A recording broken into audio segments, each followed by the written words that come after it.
All right, welcome. I'm so excited to have you here tonight. We are doing a science call on the Feel Great system. And this is a science call that we have had the opportunity to share a couple times a week already with Dr. Dieter. And I'm excited to be able to bring Dr. Dieter's knowledge to this group of people. We also have a couple of guest speakers that are going to talk about their experience on the system. We're going to walk you through how to use it, and if we have a couple minutes at the end, we're going to allow some questions in the chat that you can be able to participate in. Dr. Dieter is a board certified physician, and he's going to walk through his credentials and he's going to explain to you about insulin resistance and gut dysbiosis. Dr. Dieter, I'm going to hand it over to you. Thank you so much. All right, thank you. Thank you very much. Welcome to you guys. My name is Dr. Dieter. I hold board certifications in two fields. I'm a board certified internist and I'm a board certified pediatrician. And I am thankful to have the opportunity to be able to do this science talk for the team. And so I'm going to share my screen and then we will rock and roll. Welcome. This is an issue that I have become very passionate about in the last couple of years. So I'm glad to be able to do this. So again, I'm Dr. Wefuan. I'm a board certified internist and a board certified pediatrician. So today I'm going to talk to us about how most of the diseases that face us today in modern society are rooted in metabolic dysfunction. So I'll start with this slide. So there is now more and more evidence coming out that most, if not all, of the chronic diseases that we face today in society as a result of metabolic dysfunction. Metabolic dysfunction is just simply a fancy term to say energy shortage, okay? Energy shortage. That energy shortage is called metabolic dysfunction, and then it drives all the chronic diseases that we face. And that energy shortage, the metabolic dysfunction, is coming from two things, something we call insulin resistance and microbiome dysfunction. Those two things combine to cause metabolic dysfunction, which then cause all the diseases that we face in modern society. So what I would like to do is let's just go ahead and single each of these together. Number one, insulin resistance and microbiome dysfunction, and talk about them so that you see how they play a role in the energy shortage, the metabolic dysfunction. So, what is insulin resistance? To be able to understand what insulin resistance is important to understand what the hormone insulin does. So, insulin is a very, very critical hormone in our existence. In fact, I call insulin hormone numero uno in terms of importante. There is no hormone more important than insulin because insulin sits at the pinnacle of our body in terms of control of everything. Insulin dictates the normal functioning of the body, a very vital hormone. And why it is vital and sits at the pinnacle is so I call insulin the CEO of the body. You know, the CEO of a company dictates the structure and functioning and a smooth running of the company. And why do I call insulin the CEO and the most important hormone? Is for this reason. The job of insulin is to do this, is to mobilize glucose out of the blood into the cell. You see, when we eat, right, all the food that we eat, the end product of digestion and absorption results in glucose being released into the blood. When that glucose is released into the blood, that glucose, by the instruction of insulin, is mobilized into the cell. When glucose gets into the cell, it is now shunted into a special organelle called the mitochondria. The mitochondria. In the mitochondria, the glucose goes through a complex series of reactions called the electron transport chain. in the mitochondria, with the end result being the release of an energy molecule called ATP. ATP really stands for adenosine triphosphate. It's an energy molecule. So every system in the body requires energy to function. Think about ATP as the energy currency of the body. The cell has to pay with energy for everything. So why is insulin hormone numero uno in terms of importante? Because of this. Without insulin, we cannot make energy. And energy is needed for every function of the cell. Things do not happen in a vacuum. So now that you understand what insulin does, what then is insulin resistance?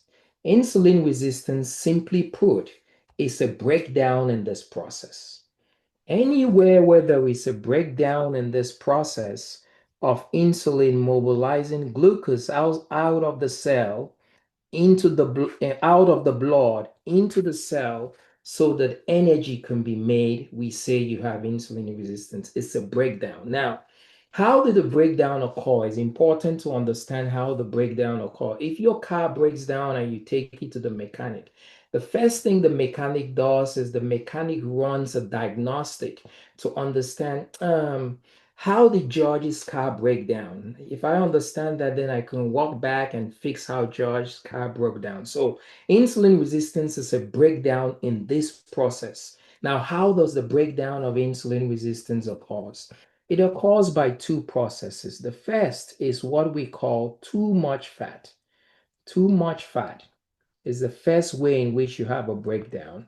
And then the first way actually then leads to the second way, too much insulin.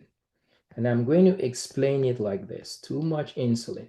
We need fat, to be able to as an alternate source of energy. Fat is good, too much fat is not good. Insulin is good, but too much insulin is not good. If you've ever heard it said too much of a good thing is a bad thing, well, let's use too much fat and too much insulin to demonstrate how those things are a bad thing. The body cycles between glucose and fat, glucose and fat, right? During the daytime, 80% of the body's energy needs are glucose. When we are active, our metabolic demand is high, we need glucose. At nighttime, when we're fasting, glucose levels are low. The body needs to switch to an alternate source of energy. So at nighttime, when we're fasting, the body makes that switch from glucose to fat as an alternate source of energy, so the cellular processes should continue to go on. So fat is good, and but too much fat is not good. Why is too much fat not good? I demonstrate it like this. A cell is normally supposed to look like this.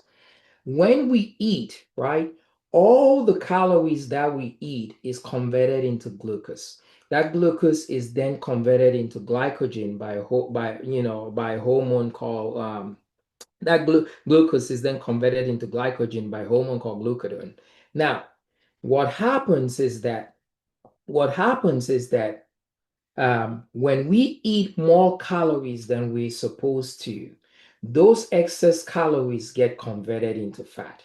If I'm supposed to eat a certain amount of calories, and my body needs a certain amount of calories, but I consume more calories than I need, those excess calories get converted into fat.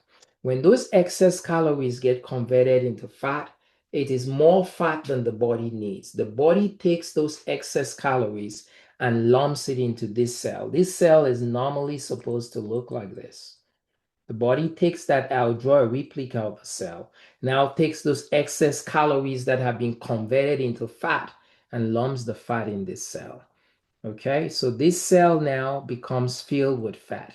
Okay, remember the job of the cell, or the job of insulin, is to command the cell to take up glucose. So in a situation where this normal cell looks like that, insulin can command this cell and the cell takes up glucose from the blood. But you have a situation where you've consumed too much calories, those excess calories have been converted into fat, and the fat has now been stuffed into this cell. With the fat stuffed in the cell, this cell now becomes what I call a fat laden cell. Okay, it's pregnant with fat, it's fat laden. Now, when insulin comes to this cell, and knocks on the door of this cell. Knock, knock, knock, cell. I got glucose in the blood. I want you to take up that glucose in the blood and run it through the mitochondria so that energy can be produced. You know what the cell tells insulin? Are you kidding? I don't got any room in the inn. I'm filled with all this fat. Like, where do you want me to bring glucose and put it? I have no room. So the cell refuses to open its doors to the knock of insulin to bring glucose in. And remember, what is insulin resistance? Anywhere in that sequence where there's a breakdown of insulin mobilizing glucose into the cell for energy to be produced. So when that doesn't happen, you have the first step in insulin resistance. Glucose cannot go in because the cell is occupied with fat, the space where glucose will normally take. And glucose now begins to accumulate in the blood because the cell hasn't opened its doors to insulin. Glucose, glucose, glucose, glucose, glucose. Now, what this cell is doing is that this cell is trying to protect itself from excess energy. Thanksgiving is coming up on soon. Is the next holiday coming on, and many of you Thanksgiving may be your second favorite holiday. Some of you is Christmas. But why do I bring up Thanksgiving? Have you ever eaten too much on Thanksgiving and felt stuffed and full? If you have ever eaten too much on Thanksgiving, drop a comment in the chat. Stuffed on Thanksgiving or stuffed. This cell, this fat laden cell, is feeling like somebody who has eaten too much on Thanksgiving. When you have stuffed yourself too much on Thanksgiving, you feel like, oh man, I wish I did not eat that much. You just feel that stuff. The last thing in the world when you're feeling Thanksgiving stuff is to put another bite of anything in your mouth, whether that bite is your favorite pecan pie in the world. That's the last thing in the world. This is exactly how this fat laden cell is feeling. It is so stuffed with fat, even though it desires to take in glucose to make energy. The last thing in the world is to bring in more glucose, more calories into it to stuff it already. So it says, no, no. So you could understand how the cell is feeling if you have ever been stuffed on Thanksgiving. So what happens is that glucose accumulates in the blood. Now, there is a one-to-one relationship between the concentration of glucose and the amount of insulin produced by the pancreas. When glucose is high, insulin concentration produced by the pancreas goes high. So you now have this cell that said no to insulin and glucose accumulated in the blood like this. That glucose that accumulated in the blood now becomes a trigger to the pancreas and triggers the pancreas to produce too much insulin. Okay? Too much insulin. Guys, too much insulin is no bueno. Insulin is good and is a very critical hormone, but too much of it is no bueno. Why? Remember, at the start of this, I described insulin like being the CEO of the body that dictates structure and functioning of the body. Now think about it. If you have a C, when insulin becomes high, too much, it becomes like a CEO of a company who comes into work one day and has lost it. A screw has gotten missing in its head. It's the boss has become erratic, cuckoo. He comes into work, he's backing orders to people, yelling, shoving people in the hallway, giving people unreasonable demands, and has just gone from being a level-headed boss that dictates the smooth functioning of the company to a boss that has gone cuckoo. Now, you all have bosses if you have a job, or if you've had a job in the past, you've had a supervisor over you. When you lose respect for your boss, like when a boss is acting that way, you lose your respect for them. Like if I had a boss and the boss became unreasonable, became tyrannical, a bully, yelling and at me in the hallway or what have you, I'll lose my respect for my boss. And if you lose respect for your boss, is it easy for you to do what the boss tells you to do after you have lost respect for the boss, or is it hard? It's hard, right? Because you no longer have respect for the boss. So this is the scenario when insulin is running high, insulin is acting like a bully and a tyrant of a CEO, and the employees of the CEO lose their respect for the CEO. Hey, boss man has gone cuckoo, and they don't have the same respect they initially got. Same as the cell. When insulin is running high, insulin is acting like a bully to the cell, telling the cell, yelling in the ear of the cell, telling the cell, you're going to do what I tell you to do, when I tell you to do, being tyrannical. And the cell doesn't take too kindly to that. The cell loses its respect for insulin.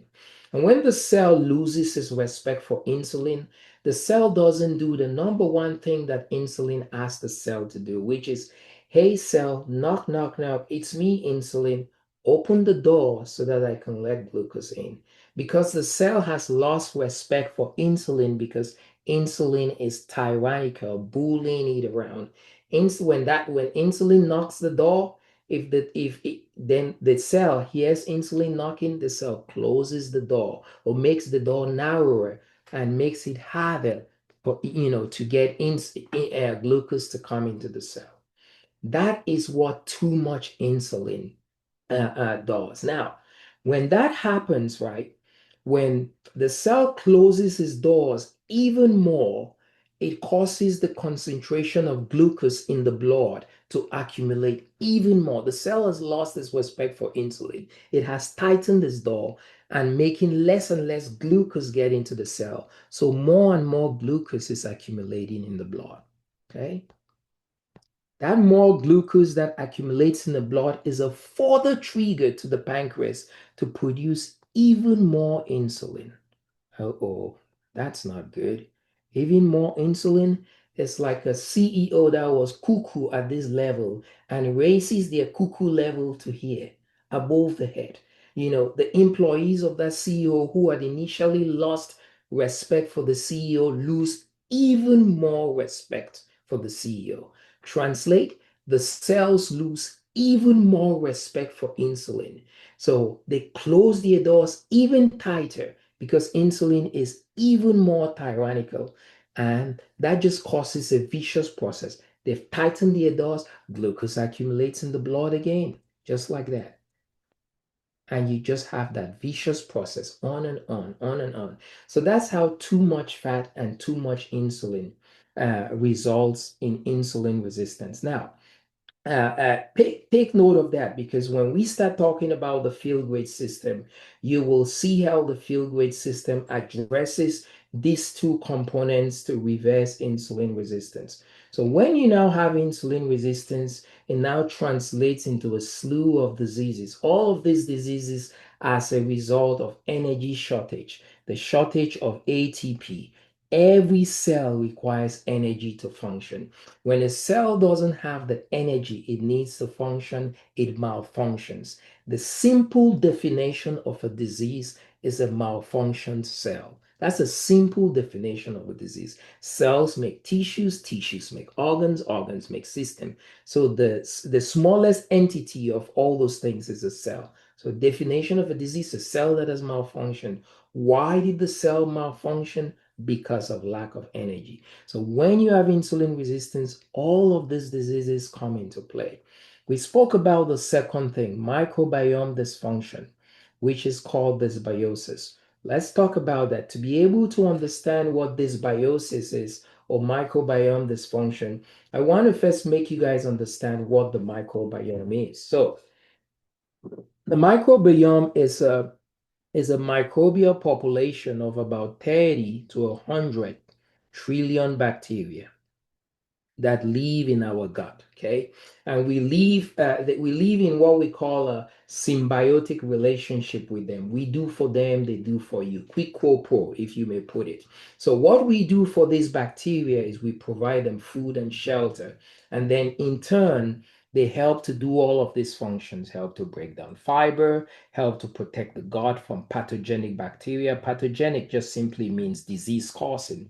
And the way these microorganisms, this 30 to 100 trillion bacteria do it, they produce a very special fatty acid called a short chain fatty acid.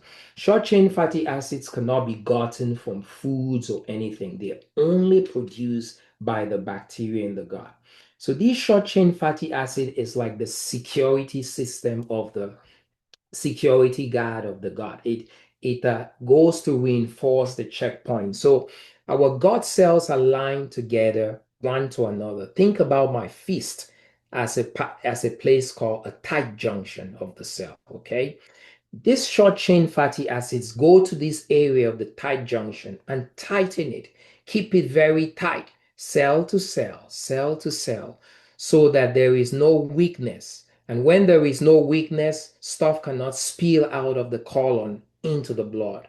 But if those short chain fatty acids do not secure the weakness, they do not secure the tightness there, this area becomes loose. When that area becomes loose, bacteria seeps through the colon into the blood. Think about it like this. Um,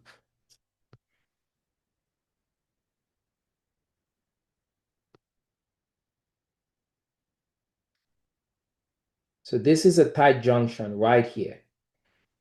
And the tight junction is secured by the short chain fatty acids. If the tight junction is not secured, what happens is there are gaps that open, a little gap that opens like this. This is a cell, this is another cell. Bacteria can now seep in. So that's one of the functions, producing short chain fatty acids. The other thing it does is that it helps to regulate the immune system.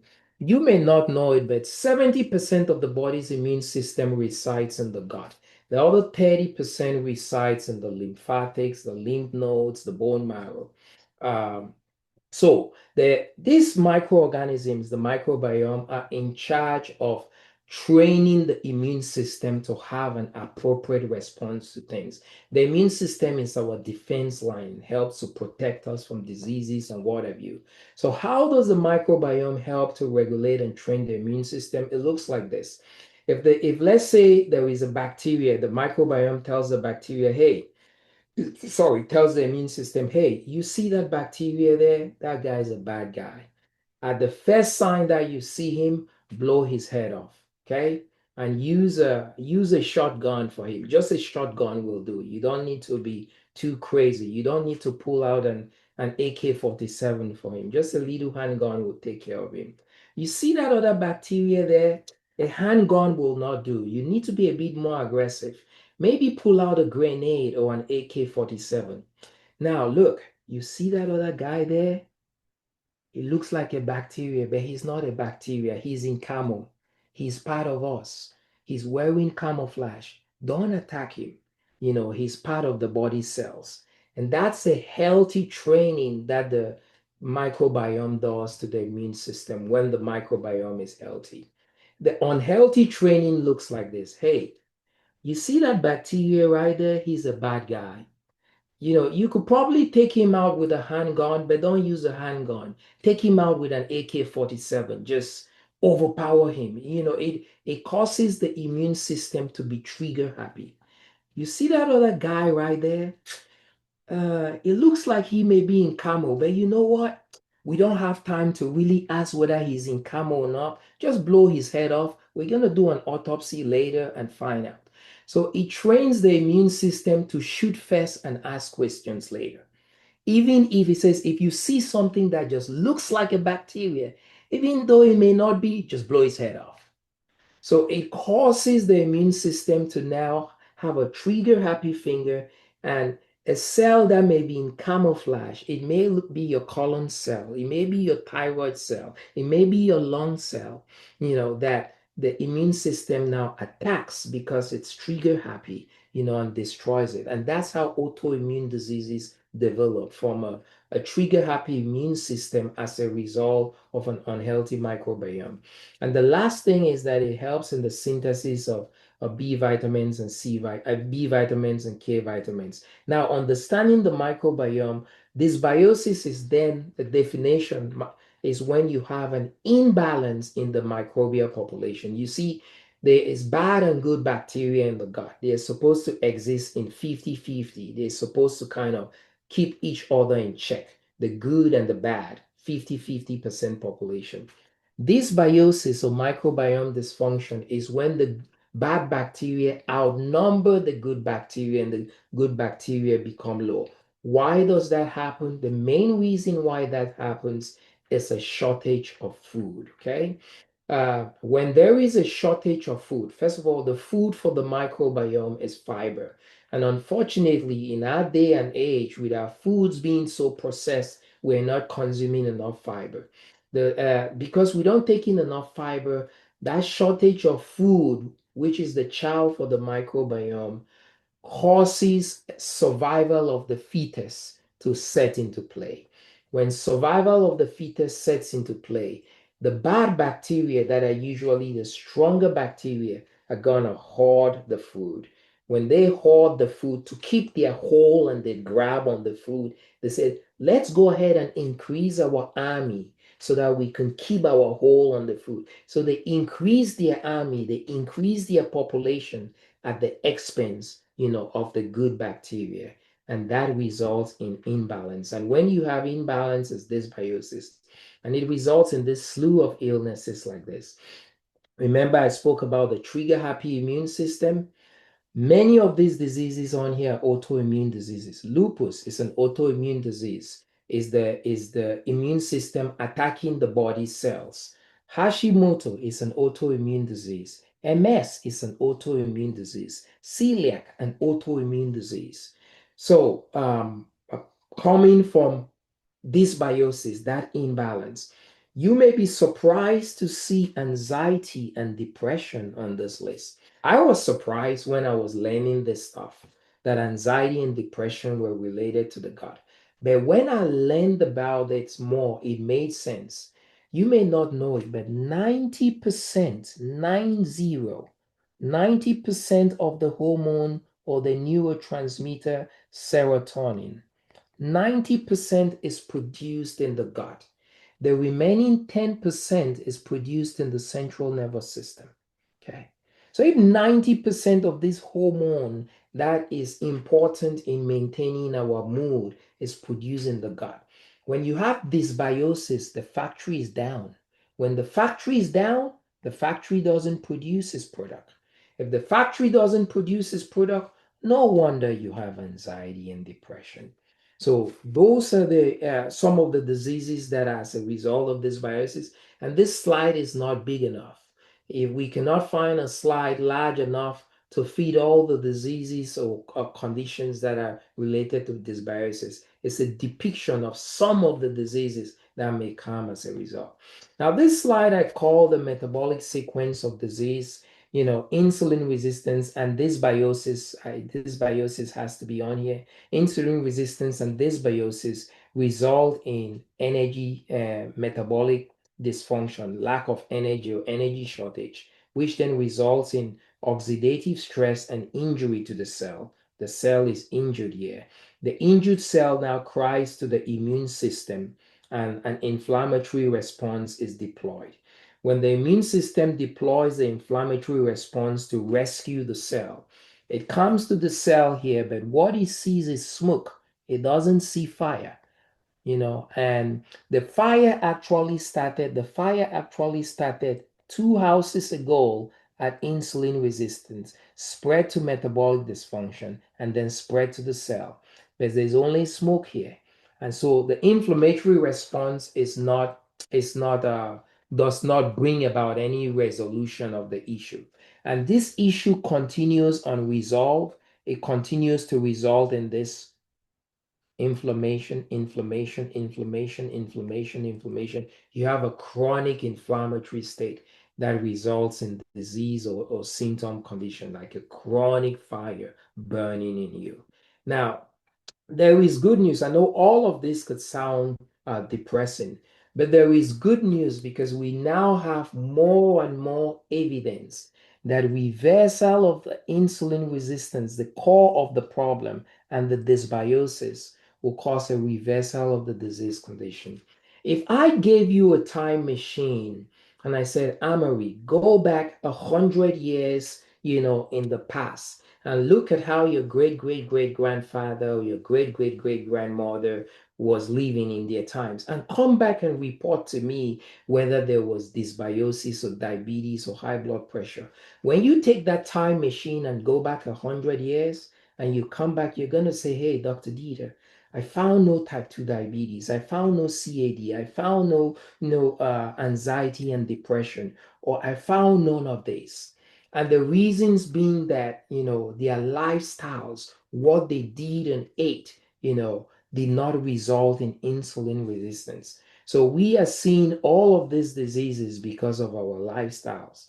And um, our ancestors did not have those diseases because they did not live those lifestyles. But the news is good because if we could simulate what our ancestors did, you know, then we could take care of the dysbiosis and reverse the insulin resistance, and then those conditions will go away and we'll be as healthy as our ancestors. And I put it this way: imagine you're riding in a car and that car stops. What happens is when the car runs out of gas, it's going to stop. How many of you guys have ever run out of gas? I ran out of gas about 3 times, and the last time I ran out of gas was about maybe 2012. I had to call a girlfriend to bail me out. She was embarrassed for me myself. I've never ran out of gas again, but when you run out of gas, the car stops. The car stops not because there is intrinsic failure of the engine. No, the car stops because its power source is gone. The energy, the gas, to fuel the engine to go is no longer there. So if you walk to, let's say you're 5-10 minutes from the nearest gas station, you walk 5-10 minutes to that gas station, you buy a gallon of gas, and you walk back to your car on the side of the road.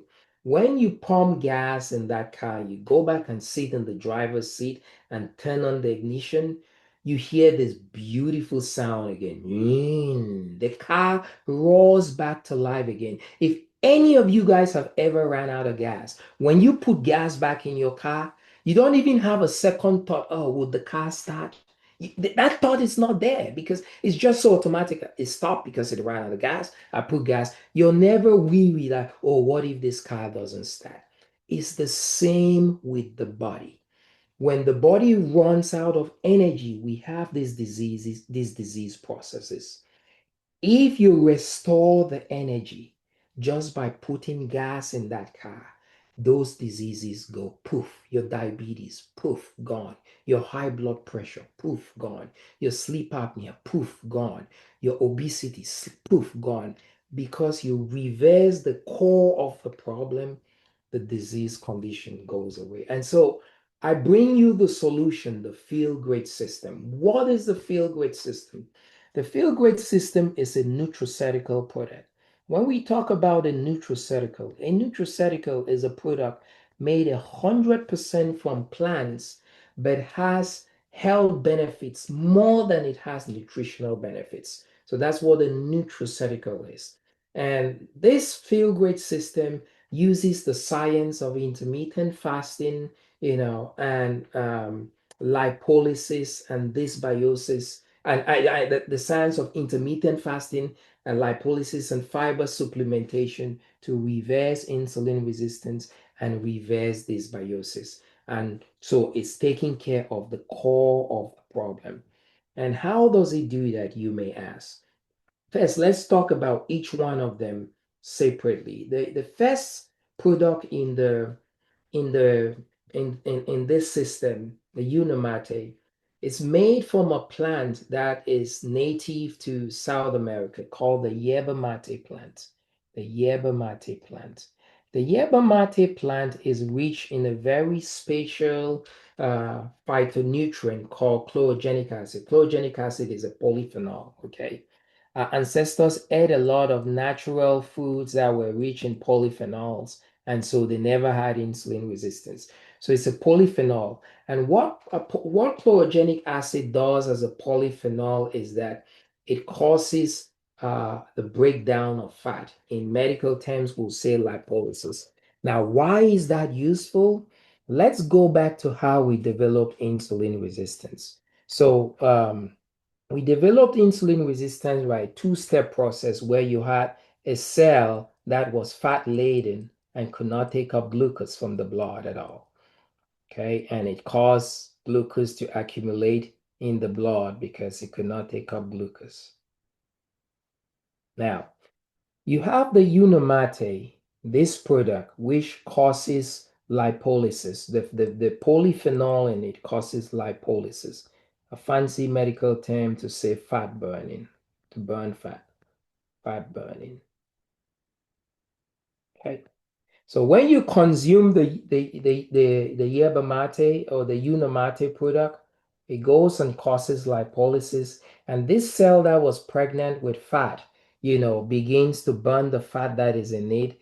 It transforms to looking like this, and then later, all of a sudden, as lipolysis continues to occur, the cell now goes back to normal. It's free of all the fat. Now that it is free of all the fat, it could take in all the glucose in the blood that was accumulated. Even this cell can begin to take in glucose, but this cell is totally free and has gone back to status quo. All the glucose in the blood that accumulated in the cell is now able to go into the cell, and that glucose now goes through the electron transport chain to make ATP or reversing insulin resistance, just because of fat burning, unamate causing fat burning. It reverses the first step of insulin resistance. Then the second thing is that because the first step resulted in the second step of insulin resistance, it also results in the resolution of the second step. When glucose in the blood is now taken up by the cell, the glucose concentration in the blood drops. When the glucose concentration in the blood drops because of the one-to-one relationship between insulin, glucose concentration and insulin secretion, the too much insulin now becomes too little into low insulin. It triggers the pancreas now to decrease the amount of insulin producing it produces. So you now go to low insulin. You know what low insulin is like? Low insulin is like that boss that was initially cuckoo that comes to his senses and now goes back level-headed and goes back to his employees and said, listen, guys, I know I've been a jerk for the last 1 or 2 months, giving you unreasonable orders, yelling at you left, right, and center. I am sorry. With a contrite heart, I am sorry. Will you forgive me? When the employees of that CEO hear that kind of humility, they're immediately taken by it. They forgive the CEO, they gain their respect back for the CEO, and are able now to do what the CEO asked them to do with welcoming hands. Translates to the cell. When insulin becomes low, insulin is no longer acting as a bully and a tyrant to the cell. It has become like that CEO that says, I was a jerk, or like that bully on the playground that had been bullying the kids on the playground that comes to the kids and say, hey, I'm sorry I've been bullying you around. Will you forgive me? Kids are very forgiving. A bully asks for forgiveness with a contrite heart. I can walk with him now. The cell now says, I can walk with that insulin guy. It opens its doors now for more glucose to come in, reversing the second state of insulin resistance. Now, the second product in the protocol, the the balance is just simply fiber. We need fiber. Fiber is important in insulin resistance, and this is made out of fiber taken from 5 different plants merged together in a spatial polysaccharide matrix. And fiber plays a very huge role in reversing insulin resistance. It does exactly the same thing that a unamate does, exactly the same thing. But the other thing that fiber does is that fiber helps to decrease the spike in your blood sugar. But I'll explain it like this. If food is supposed to move through the colon by this speed, fiber causes food to move through the colon by this speed. The fast movement of food through the colon results in fast digestion, fast absorption, fast release of glucose into the blood. The slow movement of food through the colon results in slow digestion, slow absorption, and slow release of glucose in the blood. I put it this way. Let's say you and I wanted to eat lasagna one evening, and we go out to Olive Garden, an Italian restaurant to eat lasagna. And we both order the same plate of lasagna, and that's you. We both order the same plate of lasagna, and that's you, and that's me. and I know a thing or two about fiber, and you don't know a thing or two about fiber, and you go ahead and you order your lasagna and you eat the plate of lasagna, your blood sugar is going to do this, and that blood sugar spike may be 180. For me, I know a thing or two about fiber, and I know that the balanced product contains fiber is going to bring down my glucose, when I eat, when I take it. I take the balanced product first, and then I consume that same plate of lasagna. This is what my blood sugar is going to do. Same quantity of lasagna, my blood sugar is going to do that. And that blood sugar day may be a blood sugar of 90. You and I have eaten the same plate of lasagna, but because I consume fiber first, which is in this product, before consuming my plate of lasagna, my blood sugar went to 90, yours went to 180. Why is that important? The implications of that is the one-to-one relationship between glucose concentration and insulin secretion. Because your blood sugar has gone up to 180, your pancreas is going to produce a commensurate higher amount of insulin to deal with that blood sugar. So your pancreas may produce 20 units of insulin right here, okay? 20 units. For me, because my blood sugar has only gone up to 90, my pancreas is going to produce a commensurate lower amount of insulin to deal with that blood sugar. And for me, my pancreas may only decide to produce 5 units of insulin. I want you to think about 20 units of insulin like the cuckoo CEO, the CEO who had gone nuts, okay? And think about 5 units of insulin like the level-headed CEO.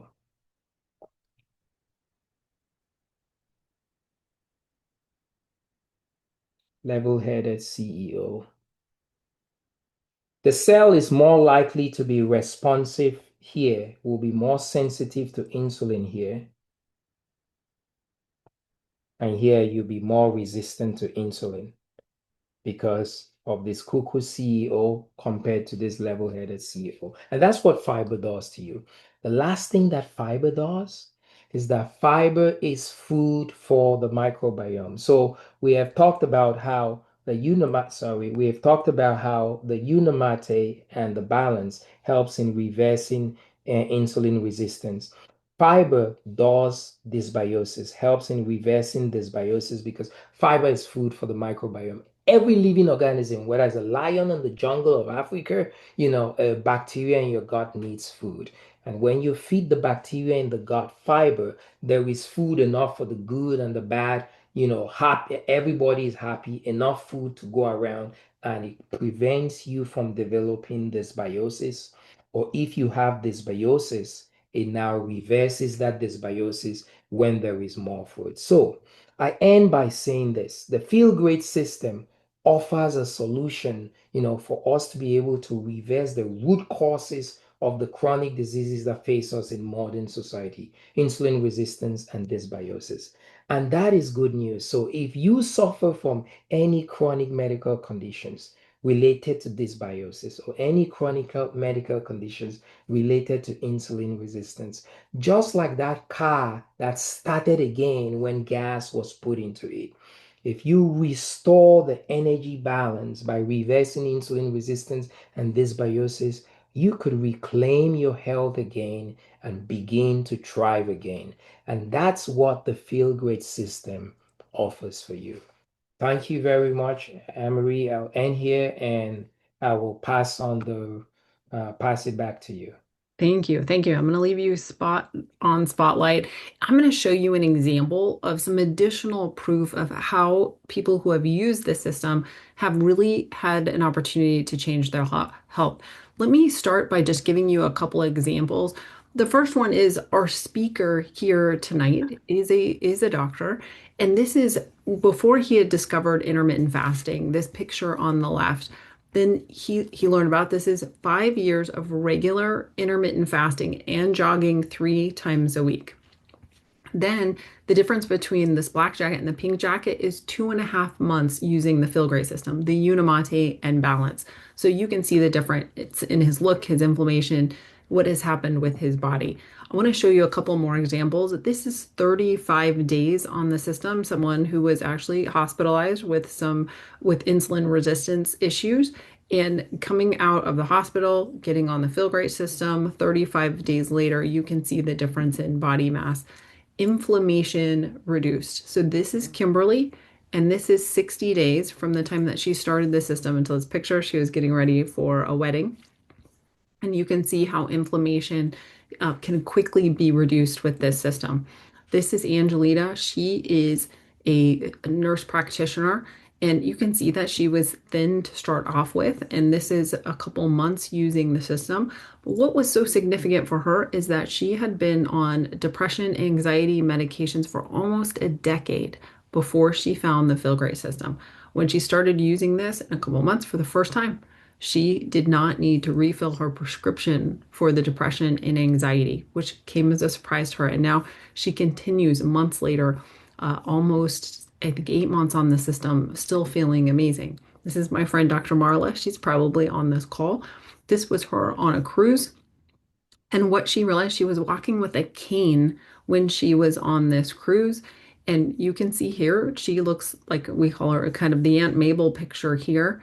3.5 months after starting this system, she looks like she has aged backwards 10, 15 years. She's in her 70s. She's able to go hiking, got rid of long COVID symptoms, inflammation, and normalized her blood work. Continues to age backwards. This is Jonathan. He is an NFL, a former NFL player. And so he's a big guy. He lost 50 pounds in 50 days using this system. And it's not just a weight loss system, but he had psoriasis, which is a sign of insulin resistance, but gut dysbiosis all over the back of his head, his neck, his arms.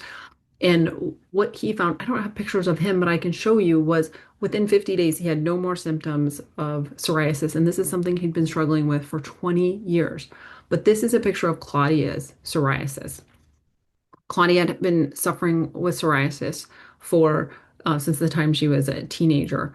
This now she's 63 years old, but just a couple months using the system. And then she also added omega-3 fatty acids. And what she saw, the difference in her skin from here to here is significant. This is how significant weight loss can be when you're looking at Ozempic or Wegovy, the weight loss injections, but they all have side effects to them. This is no side effects, but you can see significant weight loss. And when you lose weight with this system, you don't end up with the hanging skin where you have to go get a $10,000 surgery in order to deal with the hanging skin. You're able to see the difference. Jimmy may be on here. No more meds, had high blood pressure, IBS for as long as he can remember. That's irritable bowel syndrome, meaning you eat and your stomach is growling, grumbling. You have to go to the restroom quickly. Acid reflux gone, migraines gone, insomnia gone down 2 pant sizes, 2 shirt sizes, and is no longer a type 2 diabetic. So reversed type 2 diabetes in about 90 days on the system. Same here. This is Roe. Had A1C over 14 and now has normal A1C. It's continued to drop below 5.9. The next thing I want to talk about, I did that without warning you, but I do want to talk about Keith. Keith, I'm going to pull you on to this call and talk about the spotlight. I want to show you a real live user of this system. And I'm going to show you, I'm going to go back with a warning, sorry, and show you his foot ulcer. And the reason to, Dr. Dear, if you can help me explain this as well, is we want you to see the severity of what can go on when you have type 2 diabetes. And someone said, when you have untreated type 2 diabetes, but that's not the case here. Keith was being treated by medical professionals for type 2 diabetes, 25 years as a type 2 diabetic on insulin 90% of that time. When he started using the system, Keith, how many days did it take on this system after 108 units of insulin, injections 6 times a day? How many days did it take you on the system before you no longer needed insulin? It took two. It was historically it was pretty religious that it was during the day about 300, sometimes a little more. But yeah, after I started the protocol on day two, I was able, my blood sugars were hovering right about normal range, which is about 90 to 100 from what I was taught. Um, and so yeah, it made a significant difference. It literally within hours of taking it. I think I started taking it the day before in the morning. By lunch, I had more energy. I was used to sitting around just half falling asleep, and and that all went away immediately. The insulin went away immediately. Um, I don't know if you have Yeah, the I'm gonna jump to there's a couple of things I want to cover. We're gonna cover eyesight and we're gonna cover the foot ulcer. So now that I'm warning you, this is what a type 2 diabetes foot ulcer looks like. And again, this is under doctor's treatment. This is not untreated. This is someone who is seeking treatment for this. And so, Keith, in January, this was the foot ulcer that took your life and you yep, were resuscitated. They brought you back to life, took you in the ICU, and you could put a glove on and feel bone inside of this. Then I'm gonna skip to this is after you've been resuscitated, you have started with foot healing. You're in a hyperbaric chamber, 45-minute driving to a hyperbaric chamber, hundreds of thousands of dollars spent on yep, this. This is how well your foot had healed when you found the feel great system. And yes. in June, you started on the system.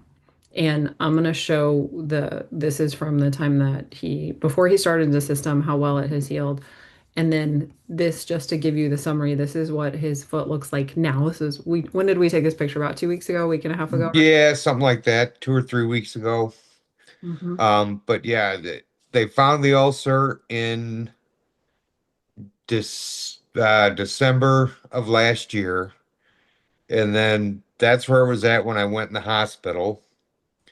And then the next photo was after 2 months hyperbaric chamber, uh, wound vacs, and it wasn't healing.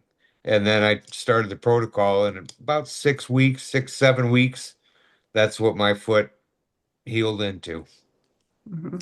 And so from the time you started this system, you were in one of those knee wheelchair, Hmm. put on your knee and moved it along. So now Yep. you're off of how many meds were you on before you started? I was on 15 meds. Um, and within the first 60 days, I was off all but I think one. And since the 90 days, and actually maybe a week after the 90 days, I am 100% drug free. I don't take any drugs. In fact, I used to pull up to Walgreens and they knew your name without even having to tell you anything. And they're like, "Oh, hey, here's your stuff." Mhm. And yeah, it's actually quite nice not having to pay the copays. That is exciting. Yeah, because they knew you at McDonald's drive through in the morning, which you don't go there anymore. And you Nope. also are not driving through the pharmacy in the morning. Let's talk about vision. Let's talk about eyesight. It is not uncommon for type 2 diabetes to take people's eyesight. And let's talk a little bit about your eyesight and where you were. Before I started, I was struggling. I couldn't drive without glasses, period. In fact, I couldn't probably see farther than 10 or 15 feet in front of me. Um, and my eyes had been bleeding for quite some time, the last couple years. And I was getting injections in both eyes every other month just to try and stop the bleeding. And um, when I saw my doctor after the 90 days or right around that time, the back of my eye is smooth as glass. It's actually my eyesight's improved. I barely even wear my glasses anymore. And he said that's the best these have looked in over 4 years. Wow. Wow. That's amazing. So getting sight back, you don't need glasses anymore. Other things, we talked about energy. We talked about you laying on the couch feeling like you were not going to be able to move. The other thing that we talked about all the time, when I first met Keith, which was only a couple of months ago, I thought he was 65 years old at least. And I embarrassed myself because I was like, well, yes, something I mistakenly said something about how old I thought he was. And since we only met a couple months ago, and now Keith is 54, but he could pull off. I mean, he could pull off a 40-year-old now. And so we see people's, once they get the insulin out, we see people aging backwards. They're looking so much better. And I want to also, George, pull you in because I wanted to give another example of George. This is not just for type 2 diabetics, for insulin resistance, just as everything that Dr. Diener had shared with you. But I wanted to give you another example of of George had a fasting blood glucose over 800, and he was also a little bit heavy, type 2 diabetic. You'd had a chance to indulge in the American diet. Tell us your story, George. Hey, great. Thank you very much. I've been a chronic yo-yo dieter for as long as I can remember, which led me down the path without me even knowing it to diabetes. And I did have a fasting A1C of 18.1 and a fasting blood glucose of 834. I should be dead. I mean, I literally should be dead. Those are beyond critical emergency care is necessary immediately. And God saved me, just like God saved me to be on this mission to help educate and teach others. Because in 107 days on this protocol, all natural protocol, it changed my life. My fasting blood glucose was 90. I did all this with no medications. I believe food got us into this mess. Food will get us out of it. And in a few months, I lost 14 inches off my waist down to a 28-inch pant. I've gained at 73 now. I'm doing the reverse. Everything I do is backwards, right, Keith? At 73 years old, I've gained 9 pounds of lean muscle. So I'm at 30% lean muscle mass. Body fat's 18.9. I'm certainly not going to be Brad Pitt or John James, but by golly, for 73, not bad. That is great. I love that example. 73 years old. No one is going to wilt away on the system. It's not a weight loss system, but someone that doesn't need to do that. Someone said, what if you don't have, what if you're the 7% in the United States that don't have insulin resistance? People feel better. They have more energy. And just in our last couple of minutes, two things I wanted to address was fiber, adding fiber, what that feels like if someone has some digestive issues as they start, and then just overall how to take it. So, how to use the system. It's really quite simple. And Keith, I love how you walk us through specifically I love to interview Keith on specifically exactly what did Keith do in order to get this result. Keith, can you just walk us through your day? Of course. When I wake up first thing in the morning, I take a tea and I mix it up. You get a bottle, tells you exactly where to put the water levels for the tea and the fiber. And then I sip on that until lunch. And if I'm hungry, I might eat, I might not. And then at that point, I mix up the second tea. I drink it till dinner. And depending on what I'm eating, typically I just take one fiber. Uh, I know Dr. Kenny likes his pizza, and I do the same. To where if I have pizza, I'll might take an extra fiber just to curb me from eating the entire pizza.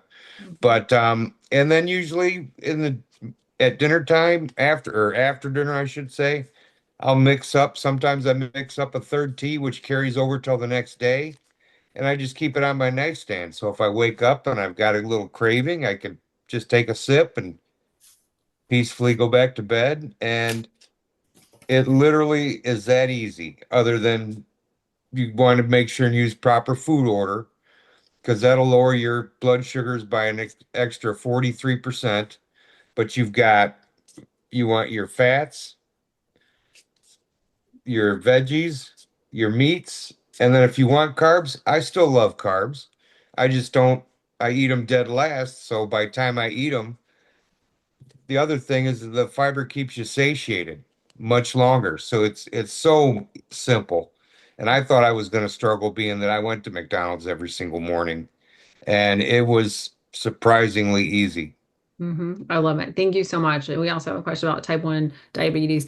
Dr. Eater, can you just talk a little bit about when you first add fiber back into your diet? Some people see digestive issues. Can you talk about like, well, how long, what's normal, and how long may they see that?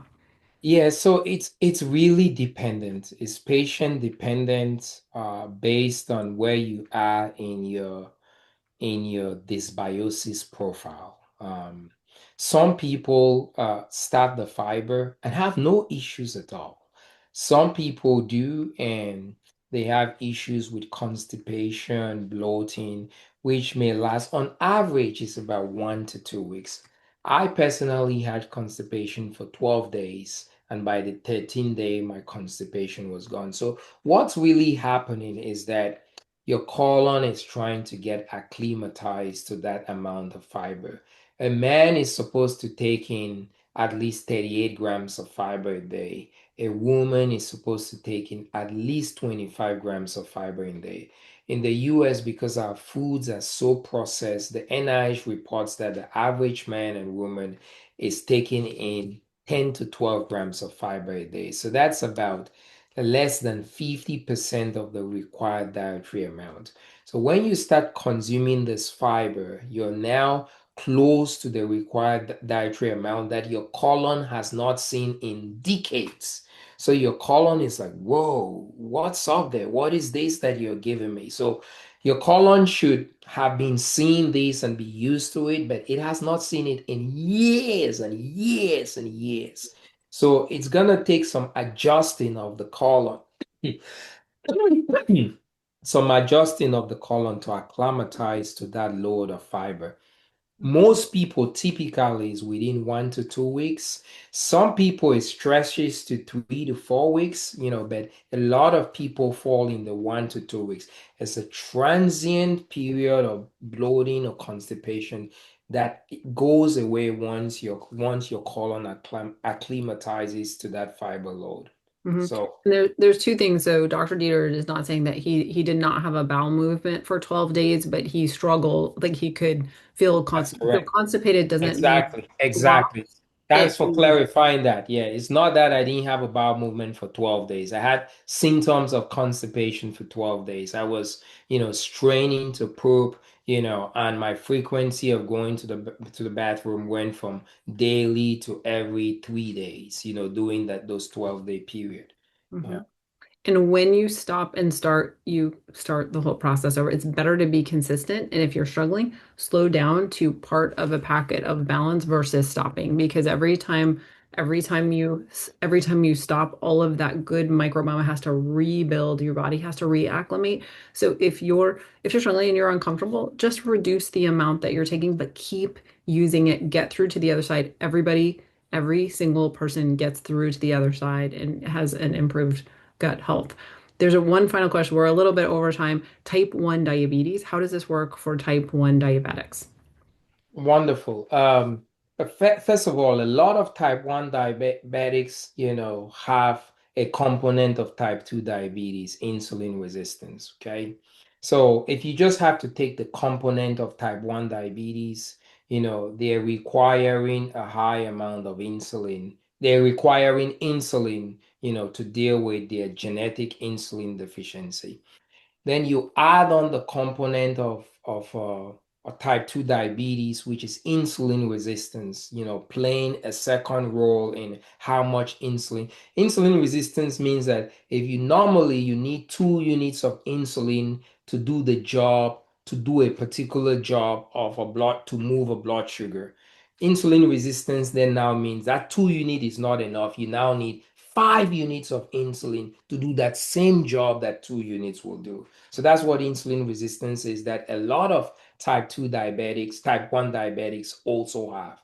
So what this does, because fiber goes and blunts your glycemic index, if you will remember the lasagna graph I was showing you between you and I eating lasagna, when it blunts your glycemic index, if a type 1 diabetic's blood sugar, had to go up to 180 with eating lasagna, okay, and you consume the fiber, and it went up to 90, then they are going to need less insulin to be able to address that blood sugar than the 180. So we see that even in our type 1 diabetics, they're having a drastic reduction in the amount of daily insulin. I had a type 1 diabetic who had been on the product for 4 days and sent me a text message. She was elated that she had dropped her total insulin by 50 units, by 50%, sorry, in just 4 days. Yeah, So that's that's a lot amazing. of utility in type 1 diabetics It too. is. It is a big difference. I love that. So thank you so much. We've gone a few minutes over. We really appreciate the questions, the conversation, and all that you brought today. If you're interested in trying it, the person that invited you can share with you how to get the product if you're not already using it.